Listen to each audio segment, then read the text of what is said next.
Отворен е рокот за аплицирање за студентска стипендија за сите корисници кои ова право го исполниле во некоја од претходните академски години, информира Министерството за образование и наука.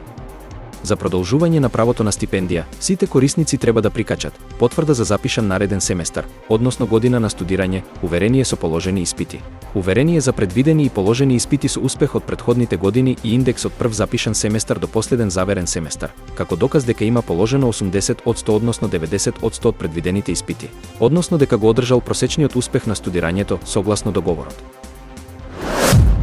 Обилните дождови предизвикаа свлечишта и одрони на подрачјето на општина Јабланица, Босна и Херцеговина, при што има жртви, потврди претседателката на владата на Херцеговско-неретванскиот кантон, Марија Бухач.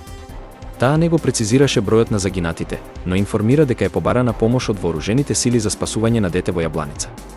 Локалните власти ги мобилизирале сите расположливи ресурси за справување со ситуацијата. Според Адил Шута, командант на штабот за цивилна заштита на Херцеговско-неретванскиот кантон, состојбата во Бутуровик поле е критична, а патиштата од Јабланица кон север и Прозор Рама се целосно непроодни. Портпаролот Дарко Јука информира дека има сериозни одрони и излевање на реки, додека телефонската комуникација е делумно прекината во регионите на Јабланица и Конјики. Следната недела Хрватска ќе биде домаќин на самит на балканските лидери за поддршка на Украина, на кој ќе присуствува и украинскиот претседател Володимир Зеленски, соопшти премиерот Андреј Пленковиќ. Целта на состанокот, кој ќе се одржи во Дубровник, е да се покаже регионална поддршка за Украина во борбата за слобода. Самитот е закажан за среда, а претходен ваков настан се одржа во Тираана во февруари, каде Зеленски повика на зголемена помош за неговата земја. Самитот во Дубровник доаѓа во време на внатрешнополитички тензии меѓу хрватската влада и претседателот Зоран Милановиќ околу Украина. Милановиќ се спротивставува на учеството на хрватските офицери во НАТО мисијата за обука на украински војници во Германија, тврдејќи дека тоа би ја вовлекло Хрватска во војна. Премиерот Пленковиќ го критикуваше претседателот за работа против националните интереси и побара од парламентот да ја поништи одлуката со двотретинско мнозинство. Севернокорејскиот лидер Ким Јонг Ун се закани дека ќе употреби нуклеарно оружје доколку непријателски сили го нарушат суверенитетот на земјата, при што го нарече јужнокорејскиот претседател Јун Сук Јол ненормална личност која ја загрозува регионалната безбедност.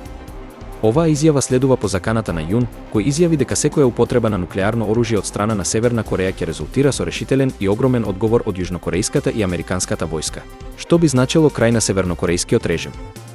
Во септември, Ким Јонг Ун представи постројка за облагородување ураниум и објави планови за експоненцијално зголемување на нуклеарните залихи. Стокхолмскиот мировен институт проценува дека Северна Кореја има околу 50 нуклеарни боеви глави, но точната бројка е непозната. Земјата е под меѓународни санкции поради нејзината нуклеарна програма, а последната позната нуклеарна проба беше изведена во 2017 година. Американскиот претседател Џо Бајден изјави дека не верува во можноста за сеопшта војна на Блискиот Исток, нагласувајќи дека треба да се вложат повеќе напори за нејзино избегнување.